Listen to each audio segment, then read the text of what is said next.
Online chemistry class. यहाँ हम 11th class NCERT के 7th चैप्टर इक्विलिब्रियम के थियोरेटिकल वीडियो लेक्चर डिस्कस कर रहे हैं। इस क्रम में ये हमारा 12th वीडियो लेक्चर है। इससे पहले जो हमने अपने 11th वीडियो लेक्चर बना रखे हैं उसके अंदर हमने टाइप ऑफ रिएक्शन, द्रव्यनुपाती क्रिया का नियम, जैसे कि अंग्रेजी में लॉ ऑफ मास एक्शन कहते हैं, केसी और केपी में संबंध, लाशतालिये का नियम, इन सबको हमने डिस्कस कर लिया है। इनके लिंक आपको नीचे डिस्क्रिप्शन बॉक्स में मिल जाएंगे। इस वीडियो लेक्चर में हम लाशतालिये नियम के अनुप्रयोग या एप्लीकेशंस ऑफ लाशतालिये नियम को डिस्कस करेंगे। तो हमने लाशतालिये नियम के ऊपर अपना डिटेल वीडियो लेक्चर नंबर 11 बना रखा है, जिसमें कि हमने लाशतालिये नियम को बहुत ही डिटेल में स्पष्ट किया है।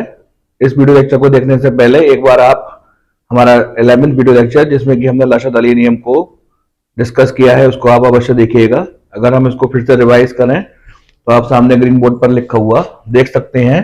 इस नियम के अनुसार किसी उत्क्रमणीय रासायनिक अभिक्रिया के भौतिक कारक जैसे ताप, दाब, सांद्रता में परिवर्तन करने पर रासायनिक साम्य उस ओर विस्थापित होता है जिस ओर किए गए परिवर्तन का प्रभाव निरस्त होता है। ये जो सामने नियम आप देख रहे हैं लाशतालिये का नियम, इसमें हमने अपने 11th वीडियो लेक्चर में समझाया है और कुछ शब्दों को हमने वहां पर हाईलाइट किया है, जिससे कि आप पूर्ण रूप से अपने कॉन्सेप्ट को स्पष्ट कर सकें। तो एक बार आप अवश्य उस वीडियो लेक्चर को देखिएगा। यानी हम लाशतालिये नियम को फिर से रिवाइज करें तो वहां पर एक शब्द आया है सांद्रता परिवर्तन। आप जानते हैं परिवर्तन दो प्रकार का होता है। हम सांद्रता बढ़ा भी सकते हैं और सांद्रता घटा भी सकते हैं। यहाँ पर हमने सांद्रता में वृद्धि की है। अब सांद्रता में यदि हम वृद्धि करते हैं तो फिर से दो कंडीशन हो सकती हैं। या तो आप अभिकारक, जैसे कि हम रिएक्टेंट कहते हैं, उनकी सांद्रता में वृद्धि करेंगे तो रासायनिक साम्य सदैव अग्र दिशा की ओर विस्थापित होगा। यदि आप उत्पादों की सांद्रता में वृद्धि करेंगे तो साम्य पश्चिम दिशा में विस्थापित होगा और इस प्रकार वह अपने परिवर्तन का प्रभाव का विरोध करेगा और यह उसको निरस्त करेगा। यदि हम ताप में परिवर्तन करते हैं अर्थात उसमें वृद्धि कर देते हैं तो ऊष्माक्षेपी अभिक्रियाएं पश्चिम दिशा की ओर विस्थापित होती हैं, जबकि ऊष्माशोषी अभिक्रियाएं अग्र दिशा की ओर विस्थापित होती हैं। ऊष्माक्षेपी या ऊष्माशोषी अभिक्रियाएं क्या होती हैं, इसके लिए हमने अपना एक डिटेल वीडियो लेक्चर नंबर 5 बनाया है। आप उसको देख लीजिएगा और ऊष्माक्षेपी अभिक्रियाओं को किस प्रकार से प्रदर्शित करते हैं, ऊष्माशोषी अभिक्रियाओं को प्रदर्शित करने का क्या तरीका है, वहां से आप इसको समझ सकते हैं। आइए दाब परिवर्तन का रासायनिक साम्य अवस्था पर क्या प्रभाव पड़ता है उसको डिस्कस करते हैं। यदि हम दाब में वृद्धि कर देते हैं तो साम्य उस ओर विस्थापित होता है जिस ओर आयतन में कमी होती है। तो लाशतालिये के नियम को समझने के लिए जितनी न्यूनतम चीजों की आवश्यकता थी, जितने हमें अपने कॉन्सेप्ट क्लियर करने थे, उन सब की यहाँ पर हमने स्टडी कर ली है। और आइए एक एक करके इनको विभिन्न रासायनिक उत्क्रमणीय अभिक्रियाओं पर अप्लाई करते हैं। तो जैसा कि आप सामने प्रथम उदाहरण में देख रहे हैं, जिसमें कि हमने हाइड्रोजन आयोडाइड का निर्माण लिया है H2 + I2 = 2HI। यहाँ पर H2 गैस है, I2 गैस है और HI भी गैस है और एक ये अभिक्रिया ऊष्माक्षेपी अभिक्रिया है। यदि हम इस रासायनिक उत्क्रमणीय अभिक्रिया के सांद्रता में परिवर्तन करते हैं तो H2 या I2 मिलाने पर या फिर दोनों को मिलाने पर रासायनिक साम्य उस ओर विस्थापित होगा जिस ओर इनके परिवर्तन का प्रभाव निरस्त होगा। तो हम कह सकते हैं कि ऐसा करने पर रासायनिक साम्य अवस्था अग्र दिशा में विस्थापित होगी। इसी प्रकार से यदि हम अभिकारकों के स्थान पर उत्पादों की सांद्रता में वृद्धि करते हैं या हम HI ज्यादा मिला देते हैं तो HI के सांद्रता में वृद्धि करने पर उससे होने वाले प्रभाव को वह पश्चिम दिशा में जाकर के निरस्त करेगा। तो हम कह सकते हैं कि जब हम उत्पाद के रूप में HI मिलाते हैं तो रासायनिक साम्य अवस्था पश्चिम दिशा में या बैकवर्ड डायरेक्शन में चली जाती है।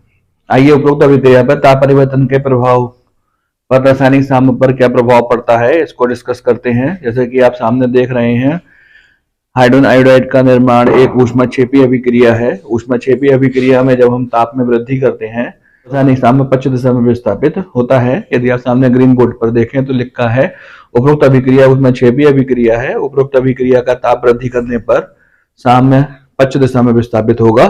इस प्रकार लाशतालिये नियम के अनुसार ताप परिवर्तन का प्रभाव निरस्त हो जाएगा।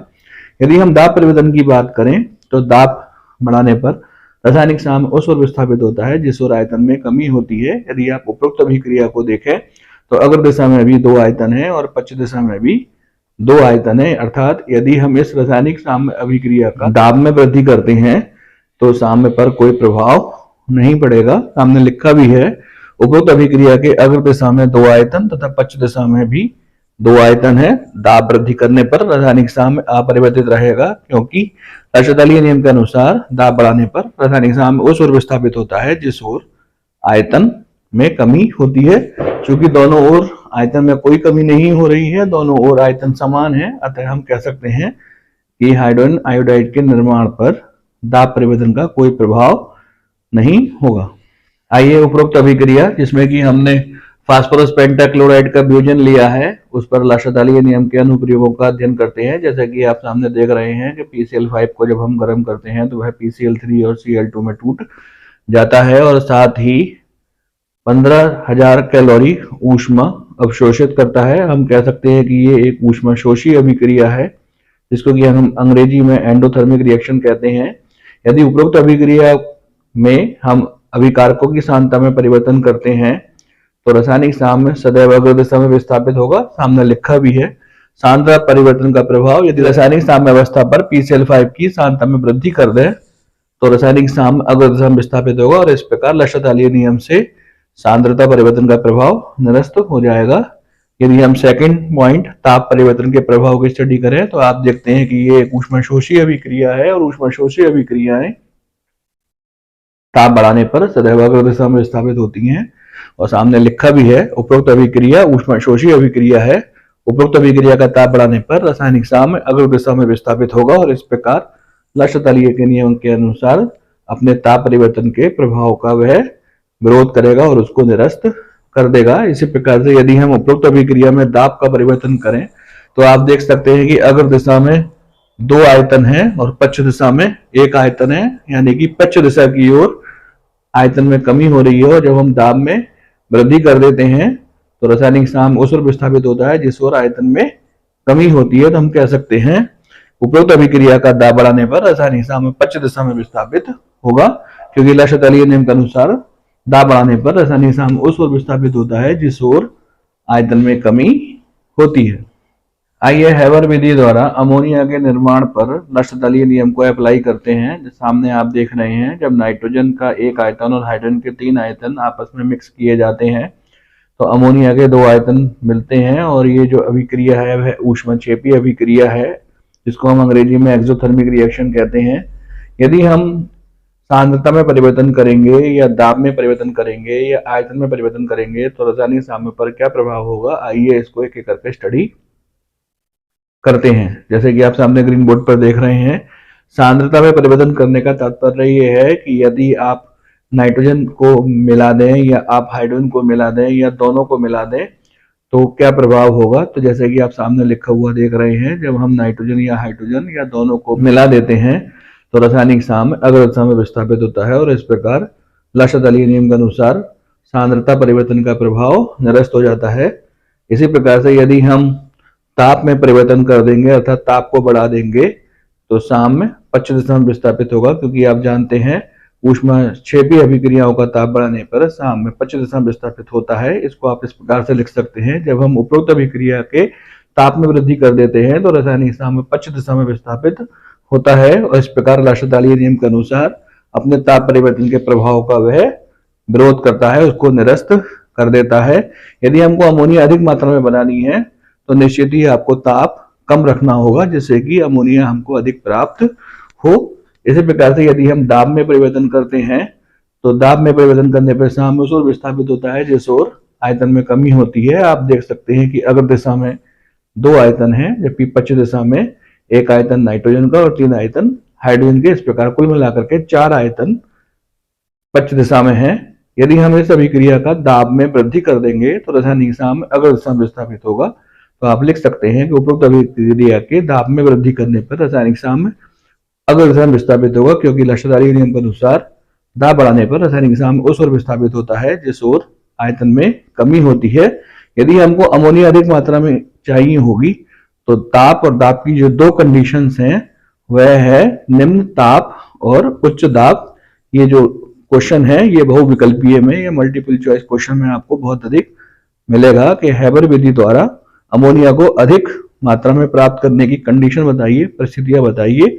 तो वह जो दो परिस्थितियां हैं वह है कम ताप और अधिक दाब।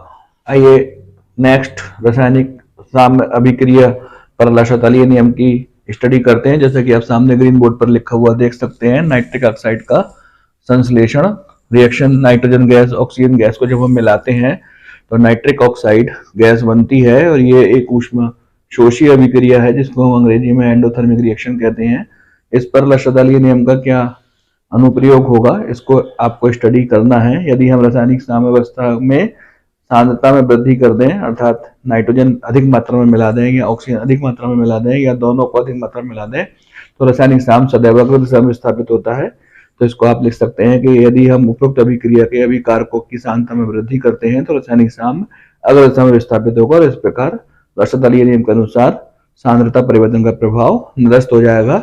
यदि हम इस अभिक्रिया पर ताप परिवर्तन का प्रभाव की अध्ययन करें तो आप देखेंगे कि ये जो रासायनिक अभिक्रिया है ये ऊष्माशोषी अभिक्रिया है और ऊष्माशोषी अभिक्रियाओं के ताप में वृद्धि कर देने पर वह सदैव अग्र दिशा में विस्थापित होती है। तो आप लिख सकते हैं कि उपरोक्त अभिक्रिया एक ऊष्माशोषी अभिक्रिया है। उपरोक्त अभिक्रिया के ताप में वृद्धि कर देने पर रासायनिक साम्य अग्र दिशा में विस्थापित होगा और इस प्रकार वह ताप परिवर्तन के प्रभाव को निरस्त करेगा।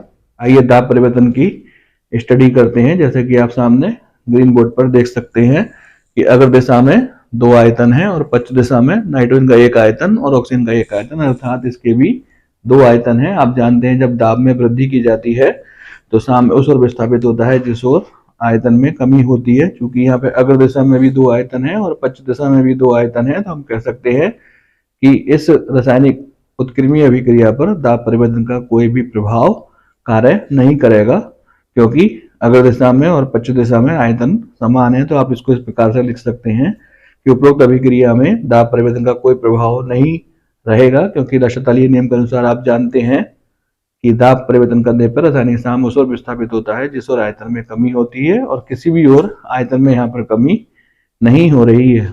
तो आप देख सकते हैं कि यदि उपरोक्त अभिक्रिया के सांद्रता में परिवर्तन किया जाए और अभिकारकों की सांद्रता बढ़ा दी जाए तो रासायनिक साम अग्र दिशा में विस्थापित होगा। ताप में वृद्धि करने पर रासायनिक साम अग्र दिशा में विस्थापित होगा और यदि दाब में वृद्धि करेंगे तो रासायनिक साम अपरिवर्तित रहेगा। आइए उपरोक्त अभिक्रिया पर लाशातालीय नियम के अनुप्रयोग को स्पष्ट करते हैं। जैसे कि आप सामने ग्रीन बोर्ड पर देख रहे हैं, सल्फर ट्राइऑक्साइड का निर्माण, इसकी रासायनिक अभिक्रिया आप लिखी हुई देख सकते हैं। 2SO2 + O2 = 2SO3 + 45,400 calorie. जैसे कि आप सामने देख रहे होंगे कि यहाँ पर सल्फर डाइऑक्साइड और ऑक्सीजन आपस में अभिक्रिया करके सल्फर ट्राइऑक्साइड का निर्माण करते हैं और ये एक ऊष्माक्षेपी अभिक्रिया है जिसको अंग्रेजी में आप एक्सोथर्मिक रिएक्शन कहते हैं। यदि हम इस रासायनिक अभिक्रिया के सांद्रता में परिवर्तन करें, अर्थात सल्फर डाइऑक्साइड और ऑक्सीजन को मिला दें या दोनों को मिला दें, तो रासायनिक साम अग्र दिशा में विस्थापित होगा। तो हम कह सकते हैं उपरोक्त अभिक्रिया में अभिकारकों की सांद्रता में वृद्धि करने पर रासायनिक साम अग्र दिशा में विस्थापित होगा और इस प्रकार सांद्रता वृद्धि का प्रभाव निरस्त हो जाएगा। इसी प्रकार से यदि हम ताप में वृद्धि करें तो आप जानते हैं कि उपरोक्त अभिक्रिया जो है ऊष्माक्षेपी अभिक्रिया है और ऊष्माक्षेपी अभिक्रिया ताप बढ़ाने पर सदैव पश्चिम दिशा में विस्थापित होती है। तो हम कह सकते हैं कि उपरोक्त अभिक्रिया का ताप बढ़ाने पर रासायनिक साम पश्चिम दिशा में विस्थापित होगा और लाशातालीय के अनुसार इस प्रकार किए गए ताप परिवर्तन का प्रभाव निरस्त हो जाएगा। यदि हम उपरोक्त अभिक्रिया के दाब में वृद्धि करें तो क्या परिवर्तन होता है, जैसे कि आप सामने देख रहे हैं कि अग्र दिशा में दो आयतन है और पश्चिम दिशा में दो आयतन SO2 के और एक आयतन O2 के, अर्थात कुल मिलाकर के पश्चिम दिशा में या बैकवर्ड डायरेक्शन में तीन आयतन अभिकारकों के हैं या रिएक्टेंट्स के हैं। तो जब आप इसमें दाब में वृद्धि कर देंगे तो रासायनिक साम उस ओर विस्थापित होता है जिस ओर आयतन में कमी होती है। तो हम कह सकते हैं कि उपरोक्त अभिक्रिया के दाब में वृद्धि करने पर रासायनिक साम अग्र दिशा में विस्थापित होगा, क्योंकि अग्र दिशा में दो आयतन SO3 है और इस प्रकार लाशातालीय नियम के अनुसार दाब परिवर्तन का प्रभाव निरस्त हो जाएगा। तो यहाँ पर हमने कुल मिलाकर के 5 रासायनिक उत्क्रमणीय अभिक्रियाओं पर लाशातालीय नियम का अध्ययन किया। ये रिएक्शंस और भी हो सकती हैं, आपको कुल मिलाकर के कॉन्सेप्ट यहाँ पर समझना है। आपने ये सीखा कि जब आप अभिकारकों की सांद्रता में वृद्धि करते हैं तो साम में सदैव अग्र दिशा में विस्थापित होता है और यदि आप उत्पादों की सांद्रता में वृद्धि करते हैं तो साम में पश्चिम दिशा में विस्थापित होता है। यदि आप ताप परिवर्तन की बात करें तो ऊष्माक्षेपी अभिक्रिया ताप बढ़ा देने पर पश्चिम दिशा में विस्थापित होती हैं और ऊष्माशोषी अभिक्रियाएं ताप बढ़ा देने पर अग्र दिशा में विस्थापित होती हैं। यदि आप दाब परिवर्तन की बात करें तो दाब बढ़ाने पर रासायनिक उत्क्रमणीय अभिक्रिया उस ओर विस्थापित होती है जिस ओर आयतन में कमी होती है। तो ये कंडीशंस आप ध्यान में रखेंगे और विभिन्न रासायनिक उत्क्रमणीय अभिक्रियाओं पर इन कंडीशंस को अप्लाई कर सकते हैं। इस प्रकार ये वीडियो लेक्चर यहाँ पर फिनिश होता है। अब जो हम अपने नेक्स्ट वीडियो लेक्चर में मिलेंगे तो वहां पर हम अरेनियस के विद्युत अपघटनीय सिद्धांत का अध्ययन करेंगे और वहां से अम्ल और क्षार, जिनको अंग्रेजी में एसिड एंड बेस कहते हैं, उनके कॉन्सेप्ट की स्टडी करेंगे। यदि आपको इस वीडियो लेक्चर से संबंधित कठिनाई है या प्रॉब्लम है तो आप हमारे कमेंट बॉक्स में या फिर व्हाट्सएप ग्रुप पर पूछ सकते हैं।